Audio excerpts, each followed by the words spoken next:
নমস্কার, সবাই কেমন আছেন? আমার নতুন আরেকটি ব্লগে সকলকে অনেক অনেক স্বাগত জানাই। আজকে হলো সোমবারের সন্ধে, আর দিদি জামাইবাবুরা কালকেই চলে যাবে।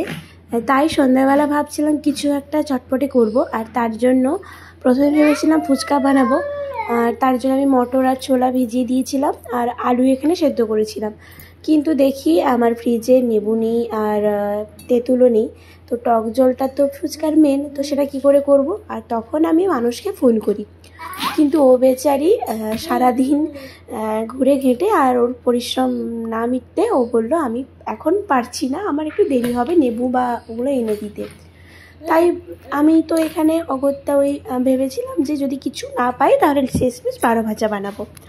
দেখলাম ও 6টার সময় চলে এসেছে আমার কাছে, বলতে গেলে হাফ বস্তা ফুচকা নিয়ে। তো বললো যে সবাই এখানেই আসবে, ফুচকা খাবে, তোমাকে আর ফুচকা করতে হবে না। তাই ভাবলাম এটাকে আমি এখন 12 ভাজা বানিয়ে ফেলি। অবশ্যই ও সব কিছু কাটাকুটি করেছিল। ও এলে মোটামুটি প্রচণ্ড হেল্প করে আমাকে, আর সমস্ত কিছু কাজ পুরো পারফেক্টলি করে। মানে কাজ বলতে ওই খাওয়া দাওয়ার যে টেস্টটা ওটা কিন্তু পারফেক্টলি আনে।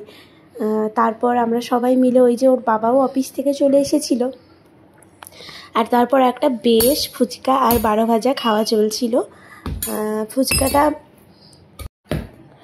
ফুচকাটা যাই টেস্ট হোক না কেন, বাড়িতে আরও তাতে একটু মশলা দিয়েছে ও, আর তেঁতুল জলে একটু লেবু, আর 12 ভাজাটাও খুব দারুণ হয়েছিল।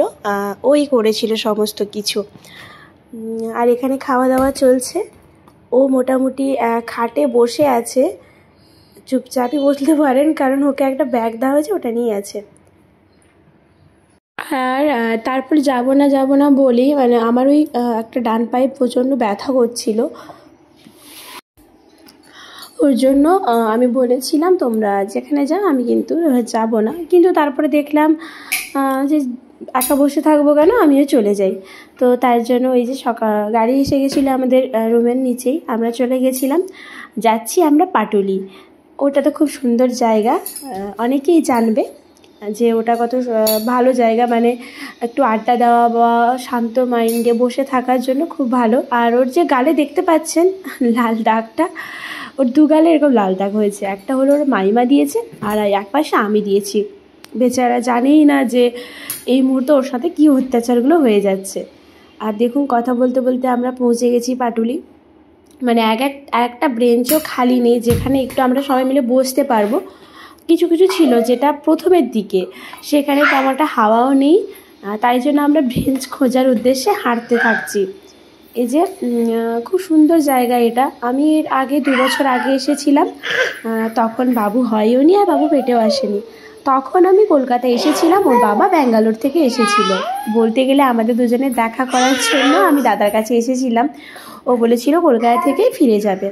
আর তখন রাত 12টা মতন বাজবে, এমন সময় আমরা 4 জন মিলে এসেছিলাম। মানে শুভ, মানস আর ও আর আমরা 4 জন মিলে ঘুরতে এসেছিলাম। আর প্রচণ্ড হাওয়া দিচ্ছিল। এটা ওই পাটুলিতেই হয়েছে, এই ঘাসটা খুব সুন্দর।